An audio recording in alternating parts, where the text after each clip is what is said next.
Vamos a entrar a la palabra de Dios, hermanos, y vamos a abrir nuestra Biblia en el libro de Génesis capítulo 45. Génesis capítulo 45 va a ser nuestro texto. Recuerdo que una ocasión nosotros estábamos recién llegados, teníamos un par de meses o unos 3-4 meses en la iglesia de Puebla, y venía un avivamiento a la iglesia de Puebla, venía un predicador, venía el pastor Algándar a dar un avivamiento, y recuerdo que mi pastor me dijo: hermano, ¿me acompañas a Atlisco? Vamos con el pastor a traer unos quesos y lo vamos a llevar a almorzar. Y yo fui de las personas que siempre anduvo con mi pastor y con todos los pastores que llevaba mi pastor. Creo que nunca hubo un pastor con el que no comiésemos. Y desde ese momento, desde ese tiempo ya salía con ellos. Y le dije: pues vamos. Llegamos al Zócalo, por ahí estacionamos el carro. Cuando íbamos pasando la Parisina, contraesquina de Parisina, donde está el banco, nos detuvimos porque mi pastor se detuvo a sacar dinero y el pastor Algándar me echó el brazo en el hombro y le dijo a mi pastor cuando salió, dice: aquí vas a enviar a Sergio, a este lugar. Yo me acuerdo que no entendía qué significa enviar, no sabía qué significa aquí vendrá, y pues no sé. En ese tiempo me caía muy mal Atlisco, con todo respeto. Yo dije entre mí: ni loco vengo a Atlisco. Yo estaba, ni siquiera sabía lo que era eso, pero cuando dijeron eso, pues yo dije: ni loco. Pasaron los años y mire, estamos en Atlisco. Ahora, ¿por qué le digo esto? Porque en los planes perfectos de Dios, uno debe poner atención cómo Dios, antes de que nosotros veamos reflejado el plan de Dios, antes de eso Dios nos ha venido hablando en un asunto concreto. Nos ha venido diciendo lo que se va a hacer, nos ha venido retando desde hace mucho tiempo, porque Dios, mis hermanos, tiene un plan perfecto para cada uno de nosotros, y eso es lo que estamos viendo en la vida de José. José, mis hermanos, es un hombre que tenía sus problemas de carácter, tal vez orgullo, egoísmo y muchos problemas más tal vez, pero él tenía una promesa de parte de Dios. Así es que usted sabe la historia. Es un hombre muy amado por su padre, envidiado por sus hermanos, no solamente envidiado, odiado por sus hermanos. Llega el momento donde sus hermanos lo agarran, lo avientan a un pozo, lo quieren matar, no lo matan, lo venden. Y este hermano José, hermanos, termina en Egipto. Su padre termina escuchando que a su hijo amado lo había matado una fiera. Bueno, no lo escuchó, él fue el que se imaginó eso, porque sus hermanos solamente le llevaron la túnica. Así es que, mis hermanos, comienza el batallar de José, pero dice la Biblia que Dios estaba con José, y llega el punto donde viene, hermanos, una hambre sobre la tierra. Y cuando viene esa hambre sobre la tierra, los hijos de Jacob comienzan a buscar comida y tienen que llegar a fuerza a Egipto. Y yo me imagino esa escena cuando aquellos hombres llegan y ven a su hermano y ni siquiera se imaginan que ese hombre, que me imagino que ya tenía unas rayitas en sus ojos, porque los egipcios acostumbraban pintarse, vestir diferente. Yo me imagino que aquellos hombres lo miraron con gran admiración. Mira, aquel hombre gobernador de todo Egipto no tiene que batallar en esto, no tiene que batallar en aquello. Pero José había pasado por todo tipo de batallas y luchas, y es ahí donde se desarrolla nuestro texto, cuando José se presenta ante sus hermanos. Dice nuestro texto, Génesis capítulo 45, del 1 al 5. No podía ya José contenerse delante de todos los que estaban al lado suyo, y clamó: haced salir de mi presencia a todos. Y no quedó nadie con él. Al darse a conocer José a sus hermanos, Entonces se dio a llorar a gritos y oyeron los egipcios, y oyó también la casa de Faraón. Y dijo José a sus hermanos: yo soy José, ¿vive aún mi padre? Y sus hermanos no pudieron responderle porque estaban turbados delante de él. Entonces dijo José a sus hermanos: acercaos ahora a mí. Y ellos se acercaron, y él dijo: yo soy José, vuestro hermano, al que vendiste para Egipto. Ahora pues, no os entristezcáis, ni os pese haberme vendido acá, porque para preservación de vida me envió Dios delante de vosotros. Pues ya había 2 años de hambre en medio de la tierra, y aún quedan 5 años en los cuales ni habrá arada ni siega. Vamos a orar. Padre, te damos gracias en esta hora, Señor, por tu palabra.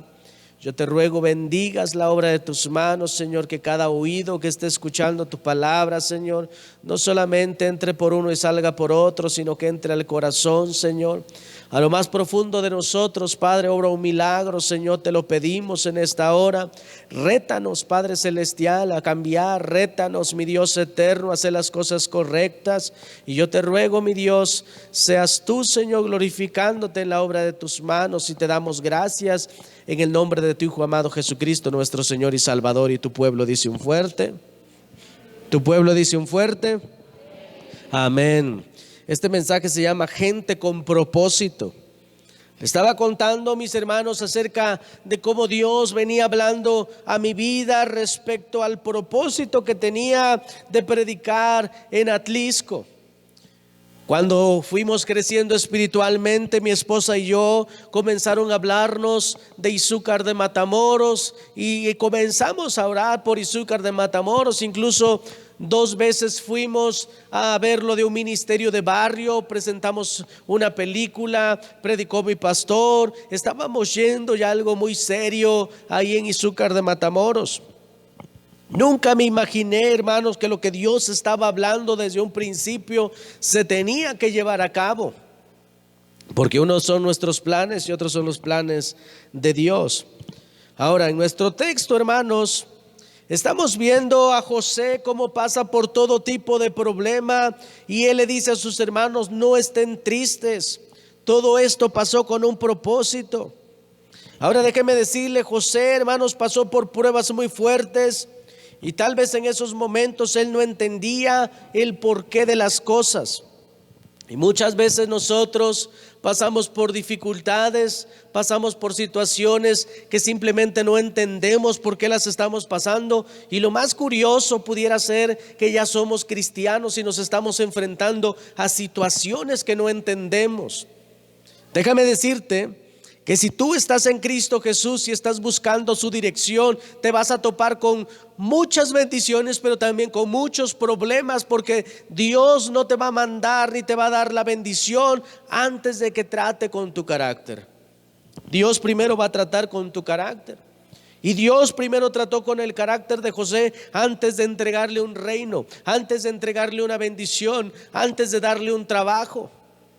Mira, déjame decirte, muchas personas fuera de los planes de Dios están haciendo, hermanos, algunas decisiones o tomando decisiones que al final de cuentas van a ser destruidas por el maligno.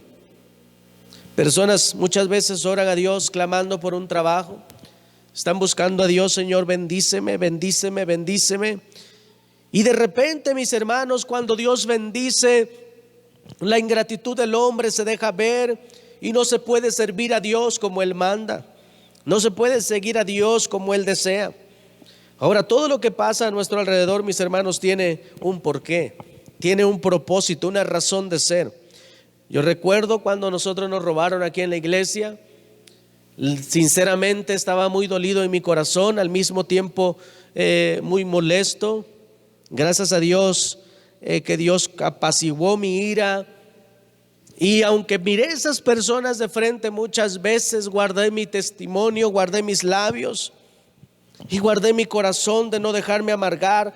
Pero Dios, hermanos, permitió eso en la iglesia, porque después de ese asunto en la iglesia, cosas tremendas pasaron en los corazones de algunas personas.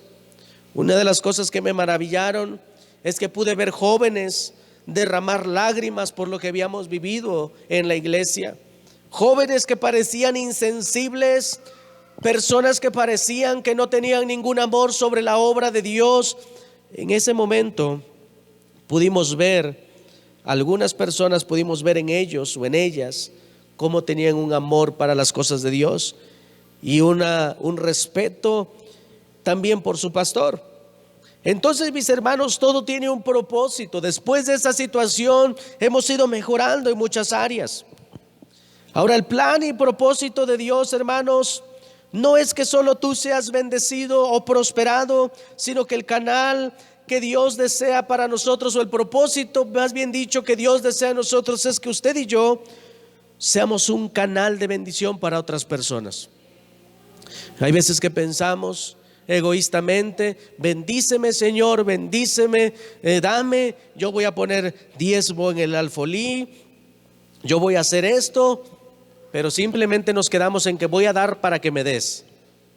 No hay ningún amor por su obra, no hay amor por las almas. Y cuando esto sucede, hermanos, más tarde que temprano, o más temprano que tarde, mejor dicho, vamos a caer en un desánimo donde no nos va a detener la iglesia. Ahora, el maligno, hermanos, engaña a mucha gente separándola de la voluntad de Dios, de los propósitos de Dios, llenándolos de egoísmo, pensando en sí mismos, porque Dios, hermanos, tiene planes grandes para usted y para mí. Y el maligno quiere interrumpir esos planes porque sabe que si uno de nosotros le responde a Dios, Dios puede glorificarse, Dios puede hacer maravillas. Por eso es que el maligno ataca siempre la obra de Dios y los planes de Dios. Ahora, cada uno de nosotros debe de saber, hermanos,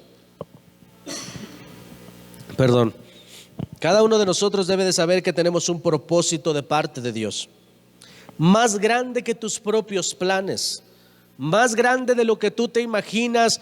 Mira, la mayoría de nosotros tiene planes, incluso muchos han estado hasta cerrando sus ojos e imaginándose cómo va a ser algún plan que tiene.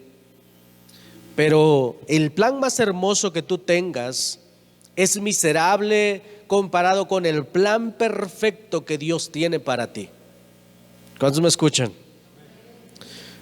Y déjeme decirle, en esos planes Dios va a seguir hablando, Dios va a seguir tocando el corazón. No va a descansar el Señor de llevarte a esos planes, al menos que seamos desechados, que Dios nos libre.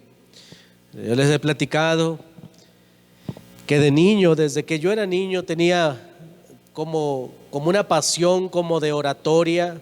Desde que iba a la primaria, recuerdo que una vez me tocó ser un príncipe, no recuerdo ni siquiera a quién representamos, pero fue un poquito ridículo porque me pusieron mayones blancos y un traje azul y tenía yo pies de popote. Bueno, eso es lo ridículo, ¿no? Pero recuerdo que me gustaba exponer. Después recuerdo y le he platicado que cuando teníamos un ganado de cabras, me subía a una piedra y les predicaba. Como en ese tiempo era católico, no les daba predicación, era misa la que yo hacía. Y ahí estaban las chivas masticando y viéndome cómo yo les estoy hablando y ya casi les pasaba yo la hostia. Y había algo en mí, yo me imaginaba, recuerdo que desde los 8 años yo me veía como una persona que le hablaba a la gente de Dios. En mi corto entendimiento yo solamente me podía ver tal vez como un sacerdote en ese tiempo. Pero mis hermanos, nada de eso fue casualidad. Desde que yo era niño hubo personas que siempre me hablaron de Dios, y ahora que yo pongo a volar mi memoria o hago memoria, mis hermanos, veo cómo Dios siempre me ha estado llamando desde pequeño, desde hace mucho tiempo. Ha estado tocando o estuvo tocando las puertas de mi corazón. Recuerdo que cuando llegué a Tijuana, a muy escasos años, muy temprana edad, inmediatamente conocí a unas personas que me hablaban de Cristo. Me regalaron música cristiana. Obviamente en ese tiempo yo estaba endemoniado, no quería saber nada de eso, se me hacía como religión, solamente se me hacía como que los hermanos, los que traicionaron a la iglesia católica. Y no podía ver, hermanos, lo que Dios estaba haciendo en mi vida. Tuvo que venir una depresión marcadiablo para que yo pudiera voltear a ver al cielo y reconocer que Dios quería algo conmigo. Recuerdo una vez en unas escaleras, ya se lo he contado, en unas escaleras de un departamento, estuve como 3 horas llorando, pensando en que tal vez esa era la última vez que intentaba un suicidio y que esa vez tal vez pudiera funcionar. Y me acuerdo que le marqué a un primo que yo tenía un concepto tremendo en una persona muy educada, en una persona muy espiritual, y me acuerdo que conseguí el número, me fui a las escaleras y antes de cualquier cosa, de cualquier intento, dije, le voy a marcar a mi primo, a lo mejor él tenga algo que decirme y me detenga a hacer esta locura. Le marqué y le dije, ¿sabes qué? Es que me siento así, así, y esto y aquello y lo otro. Y la palabra de Dios dice que un ciego no puede guiar a otro ciego. No me dijo nada. Lo único que me dejó fue llorando en las escaleras con el mismo problema. Y no lo culpo. Entiendo que, hermanos, que hay personas que no podemos dar esperanza a nadie. Lo único que puede darnos esperanza es Dios, su palabra. Así es que estuve ahí por horas y horas y horas, 3 horas para no llevarlo más para allá. Y llegó el momento, hermanos, donde llorando y gritando volteé a ver al cielo y le dije, Dios, si eres real, guíame. Si eres real, yo te voy a servir todos los días de mi vida. Dime si quieres que sea sacerdote. Dime si quieres que que esté ahí de monaguillo. Dime lo que tengo que hacer. Porque ya había estado de monaguillo ahí en una ciudad ahí donde yo estuve. Y terminando la misa nos íbamos a echar unos tequilitas y unas cervecitas y todo nice. No me ayudó. Entonces yo le clamaba a Dios, dirígeme. Dios tenía un plan perfecto. El día, hermanos, que yo encontré el teléfono, me dio el teléfono una persona de una mamá de pastor psicóloga.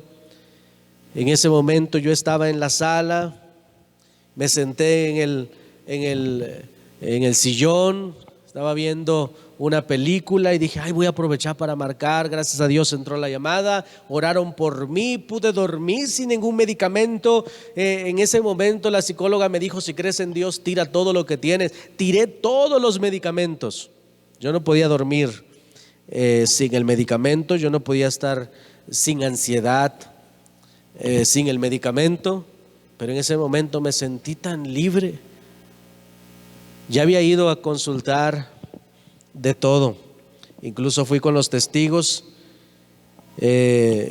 Cuando yo llegué ahí le platiqué al anciano todo lo que estaba viviendo, esperaba ayuda de lo más alto y me dice, ahorita le voy a hablar a un hermano que es el que se encarga de todos los que andan así, también ellos tienen el mismo problema. Me dice, no, pues sí, nos vamos a juntar aquí el cuartel de la muerte, pues mejor así le dejamos.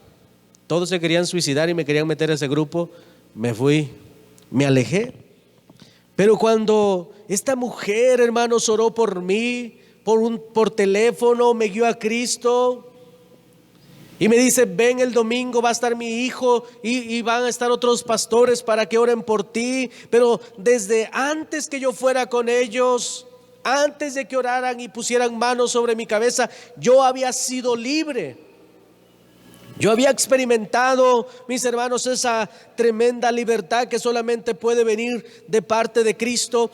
Cuando me di cuenta eran las 7 de la mañana, había amanecido y yo no tenía ni dolor de cabeza, no tenía la boca amarga como cuando me tomaba los medicamentos. Fue algo verdaderamente maravilloso, mis hermanos, algo tremendo. Y desde ahí pude comprender que Dios tenía algo conmigo. De ahí le dio cáncer a mi madre, estuvimos orando allá, estuve muy poco tiempo congregándome, me vine de Estados Unidos para ver a mi madre que tenía cáncer. Y cuando yo estaba aquí pareciera que todo eso ya había pasado. Ya conocí a Lupita, nos habíamos conocido en la primaria, en la secundaria mejor dicho. Anduvo de rogona un tiempo, de ahí no es cierto. No, yo creo que le daba yo lástima en ese tiempo. Ya de ahí mis hermanos nos dejamos de ver. Cuando yo estaba en Estados Unidos, mi hermana, mi papá y mi hermana hablaban muy bien de una tal Lupita. Yo dije, Lupita, ¿y esa Lupita quién es? No, pues que iba a la escuela. Digo, no será la Lupita que yo conozco. Ya le empecé a dar santo y seña y me dice mi hermana, yo creo que sí es. Digo, pásame el número. Ya mi hermana, ve que le digo a los hermanos un poco alcahuetes, que me pasa el teléfono y que le habla a Lupita. Oye, fíjate que se va a escuchar chistoso, no se vaya a reír. Si se ríe lo expulsamos de la iglesia. No les dije. Lupita, cuando íbamos en la secundaria, yo era un niño flaquito. Y ella me decía mi pobre angelito, como el de la película.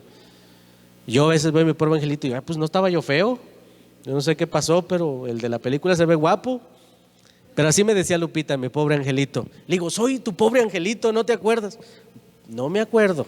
Se hacía la chistosa, yo creo, quién sabe qué. Pero seguimos hablando y comenzó a suceder algo. Y bueno, qué loco, comienza a hablar con una persona y tiene una relación por teléfono. Qué loco. Pues me vine a México, nos volvimos a encontrar, comenzamos un noviazgo y al año estábamos casándonos. Ahora que platicamos con Lupita, le digo a Lupita que yo oraba, le digo, Señor, quita esa persona de mi vida. Y Lupita dice que decía lo mismo, Señor, que me deje Sergio. Y yo, que me deje Lupita para que yo no sea el culpable. Nunca sucedió. Y nosotros parecíamos que era como un fracaso, mas sin en cambio Dios tenía el dedo en el renglón. Solamente así iban a funcionar. Y Dios, hermanos, nos llevaba, de repente parecía que nosotros ya no íbamos, o que yo ya no iba a volver a la iglesia cristiana porque Lupita andaba con los testigos. Y yo pensé que nunca iba a conocer bien de Cristo. Bueno, en realidad yo me sentía cristiano. De repente mi pastor, que era mi primo, o es mi primo, pero ahora es mi pastor, comenzó a visitarnos en el rancho antes de que me casara y le digo, oye primo, fíjate que me voy a casar y que esto y que aquello y vamos a mi mamá y mi papá quieren hacer una tremenda fiesta y quieren que nos casemos por la católica. Y mi primo me dice, no hermano, no hagas esa locura. Y me empezó a decir, y yo sin conocer tanto del Señor, porque en Estados Unidos solamente fui como unos 8 servicios. Entonces en 8 servicios no conoces la ley del Señor. Así es que le hice caso, porque desde ese momento yo sentía como una autoridad. Y esto es lo que uno no alcanza o no muchas veces a entender. Y le hice caso. No, nada más cásense por el civil, honren a Dios, y lo hicimos. De ahí nos casamos en marzo, nos fuimos en julio a Puebla a poner un negocio. Como por septiembre o octubre nos fue a visitar mi primo, que es mi pastor. Y le digo, primo, ya estoy buscando una iglesia por aquí. Dice, no, pues no te metas en cualquier lugar, vámonos a la iglesia. Le hicimos caso, nos fuimos a la iglesia y mire dónde hemos estado. Hay cosas, hermanos, que parecen un error. Pero cuando caminan en la voluntad de Dios, no son un error. Pero hay cosas que parecen bien. Pero cuando no están en la voluntad de Dios, sí es un error. Sí es un error y se cobran facturas. Ahora, mis hermanos, en el plan que Dios tiene para su vida y para la mía, usted si es sincero con Dios, Dios ha estado hablando a su corazón de muchas cosas que usted no ha querido responder. Yo soy sincero con Dios. Yo no quería responder. Cuando mi pastor incluso decía, y cuando enviemos a Sergio al campo, yo dentro de mí decía, sí, pero dentro de mí me daba un miedo horrible y decía, ¿cómo me voy a ir a ser pastor? Pero ¿sabe qué? Dios tiene la técnica perfecta. Mi esposa y yo, por malas actitudes, no podíamos tener hijos. Y eso me llevó a entender y dije, Señor, si Lupita y yo no podemos tener hijos, y no vamos al campo a predicar el evangelio y nos quedamos y el negocio iba muy bien, yo me voy a desviar y sé que voy a buscar un hijo por otro lado y sé que nos vamos a corromper muy horrible. Entonces Dios ponía en mi corazón: soy tu única opción, yo soy el único que puede hacer que ese matrimonio sea feliz aún sin hijos. Así es que esto iba fortaleciendo nuestro matrimonio. Y cuando nosotros decidimos servirle a Dios, ahí está el chamaco. Y nos vamos metiendo más con el Señor y ahí está la otra. Y ahorita ya le seguimos echando ganas en el reino de los cielos, pero pues ya le dijimos al Señor: gracias, Señor, con 3 está bien y hasta nos sobra.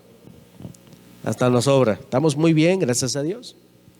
Entonces, mis hermanos, hay un plan de parte de Dios para tu vida que no puedes ignorarlo, que no puedes dejarlo por lo que el diablo te ofrece en este mundo. ¿Cuántos me escuchan?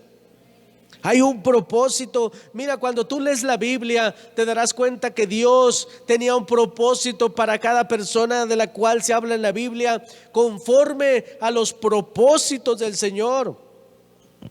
Cuando tú ves, por ejemplo, a Moisés, su nacimiento, nació en un tiempo muy crítico, donde estaban matando a los niños judíos. Pero ¿qué crees? Dios lo estaba mandando como libertador. Y Dios no dejó que nadie de los egipcios escuchara un chillido de Moisés. ¿O qué? ¿Moisés a lo mejor nunca chilló de niño? ¿Se me quedas más chillón que todos? Aparte era hebreo, tenía muy buen pulmón, muy grande. Y hermanos, Dios hizo y le puso la sabiduría a su madre de cómo lo iba a enviar. ¿Y tú qué crees? ¿Que era una coincidencia que la hija de Faraón se estuviera bañando en ese rato? Dios envió esa cuna hasta donde estaba la hija de Faraón. Y sabes, cuando se lo encuentra Faraón, dice, la hija de Faraón dice: este regalo de los dioses, nadie me lo toca. En ese momento, mis hermanos, Moisés se convierte casi en nieto de Faraón. Un hombre con tantos peligros como judío se convierte de repente casi en el futuro heredero de Egipto. Porque incluso Moisés, la palabra de Dios dice en el Nuevo Testamento que Moisés no se aferró a lo que le ofrecía Egipto. Así es que Moisés tenía todos los privilegios y tenía la oportunidad de ser faraón. Y Moisés renunció a eso por amor a su pueblo. Moisés renunció. Tenemos a Esther. Esther no entendía por qué su primo lo estaba, yo sé que dijo, es su tío, chéquele bien en la Biblia, la estaba maquillando, le estaba poniendo ahí, no entendían por qué. Y usted puede ver ahí en el libro de Esther, capítulo 4, versículo 14, que le dice él: ¿quién sabe si no para esta hora ha llegado este reino? Mardoqueo le está diciendo a Esther: mira, Esther, quién sabe por qué estamos haciendo esto, pero tal vez para esta hora hemos pasado todo lo que hemos pasado y tal vez Dios va a hacer algo contigo. Y usted se sabe la historia, así fue. Israel, hermanos, el pueblo judío, mejor dicho, fue liberado por un ataque que el diablo traía para borrar a los judíos de esa tierra. Dios no lo permitió. Puede ver el propósito que Dios tenía en Jonás. Puede ver el mismo propósito que Dios tenía en Sansón, en Gedeón. Propósitos de salvación. No hay ninguna persona, hermanos, que le crea a Dios sin que tenga un propósito dado por Dios para salvación. El plan que Dios tiene con todo cristiano, mis hermanos, es un plan de salvación. No creas que es casa, beca y carro. No, el plan de los cristianos es un plan de salvación. Por eso es que estábamos cantando hace un rato: somos el pueblo de Dios. Y vamos a llevar esperanza. Y llevamos un mensaje. No es, hermanos, para que una persona se sienta realizada en la iglesia, pueda sentir solamente la paz de Dios, las bendiciones de Dios. No, mis hermanos, estamos aquí con el plan de extender el reino de Dios. Estamos con un plan mayor que el que usted y yo nos pudiéramos haber imaginado. Y en nuestro texto vemos cómo José, hermanos, se aferró al propósito de Dios y pudo ver la gloria de Dios. Déjeme decirle, en este momento cuando José dice esas palabras, dice: ahora pues no os entristezcáis, ni os pese de haberme vendido acá, porque para preservación de vida me envió Dios delante de vosotros. Él, en ese momento, él ha reconocido que Dios permitió esa situación porque Dios tenía un plan con su vida. Y el plan era de salvación. Necesitamos, hermanos, aferrarnos al plan de Dios. Aferrados como Ruth, que le dijo a la suegra: pues tu Dios será mi Dios, a donde tú mueras yo moriré, si tú comes yo como, si tú te mueres yo me muero. Ella se aferró. Ella sabía que Israel tenía más bendiciones que lo que le pudiera ofrecer Moab. Moab, hermanos, representa el principado de Satanás. Israel representa al Dios Altísimo. Sansón, hermanos, no se aferró. Sansón se mantuvo como jugando la parte. Ay, es que yo tengo fuerza de Dios y en el nombre de Jesús. Pero tanto molestó a Dios que él quisiera jugar con algo divino, que dice la Biblia que cuando la Dalila le estaba sacando ya toda la sopa, dice que él se sentía confiado. Y dice la Escritura: y Sansón no sabía que Dios ya no estaba con él. Y cuando él quiso romper los lazos, ¿cómo los vas a romper si ya no está el Señor contigo? Estás en tu propia fuerza. Mis hermanos, ninguno de nosotros está en la iglesia por accidente. Dios nos trajo con un plan. Dice 2 de Timoteo capítulo 1 del versículo 8 al 9: por tanto no te avergüences de dar testimonio de nuestro Señor, ni de mí, preso suyo, sino participa de las aflicciones en el evangelio según el poder de Dios, quien nos salvó y llamó con llamamiento santo, conforme a vuestras obras, no conforme a vuestras obras, sino según el propósito suyo, y la gracia que nos fue dada en Cristo Jesús antes de los tiempos de los tiempos. Lo que está diciendo el apóstol Pablo, dice: no nos llamó ni nos salvó con un llamamiento de hombres. Dice: Él nos salvó y nos llamó con un llamamiento santo, no conforme a nuestras obras, sino según su propósito. ¿Sí escuchó? Efesios capítulo 1 versículo 4 al 5 dice: según nos escogió en Él antes de la fundación del mundo, para que fuésemos santos y sin mancha delante de Él, en amor, habiéndonos predestinado para ser adoptados hijos suyos por medio de Jesucristo, según el puro afecto de su voluntad. Jeremías 1:5 dice: antes que te formase en el vientre te conocí, antes que conocieses te santifiqué, te di por profeta a las naciones.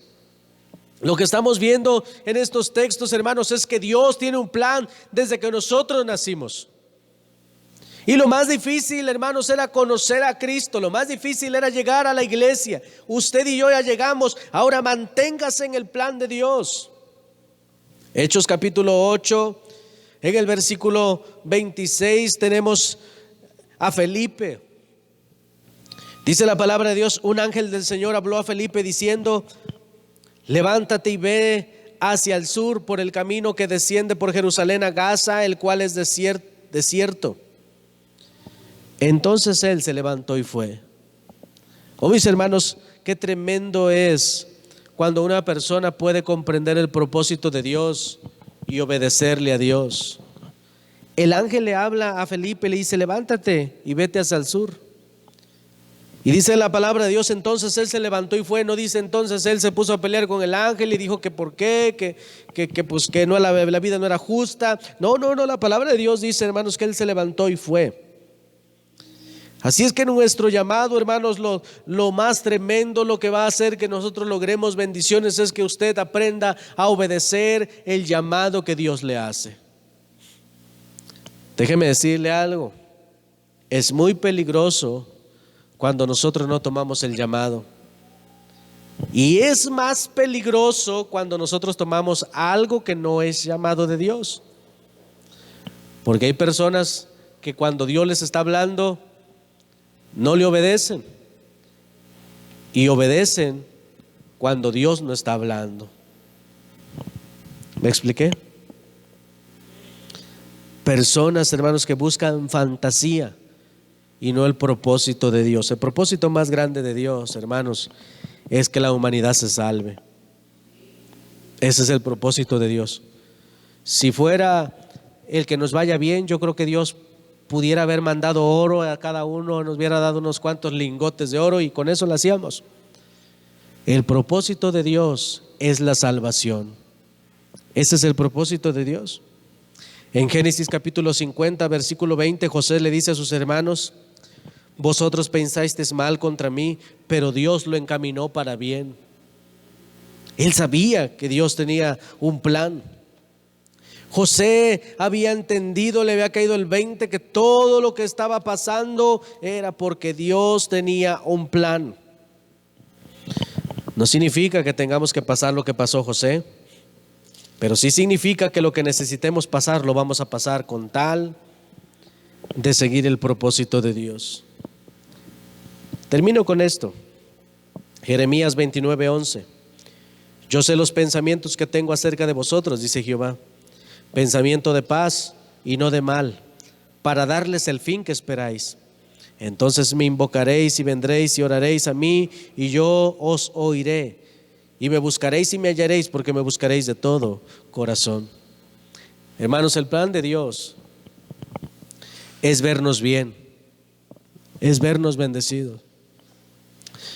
Pero el plan de Dios, por el cual murió su Hijo Jesucristo, por el cual se establecieron las iglesias, por el cual se establecieron reglas y ministerios, tiene que ver con la salvación. Y si nosotros ignoramos eso, mis hermanos, entonces debemos de considerar si somos musulmanes o somos cristianos.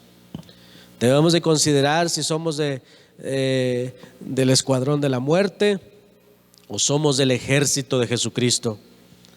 Y necesitamos considerar quiénes somos, porque los planes de Dios, hermanos, el propósito de Dios no es obligatorio.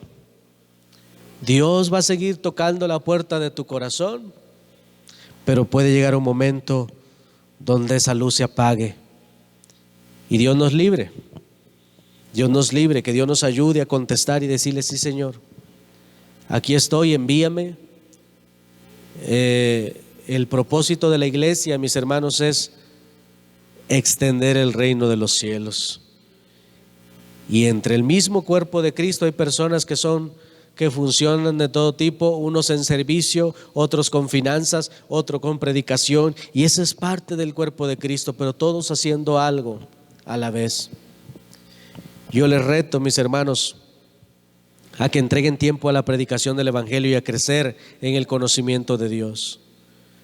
Créame, hay personas que no pueden asistir a los evangelismos, pero gracias a Dios están invirtiendo en los volantes, están invirtiendo en las rentas de la iglesia, están invirtiendo en muchas cosas, y Dios tomará en cuenta cada una de ellas, porque ese es su propósito de cada uno de nosotros.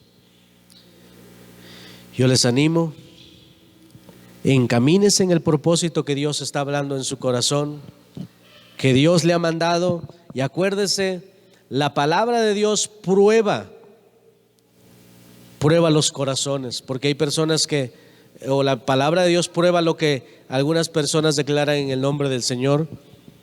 Estamos en un tiempo donde la gente dice: hermano, así te dice el Señor, y quieren dar profecía, pero dice la palabra de Dios que la misma palabra de Dios prueba la palabra de profecía.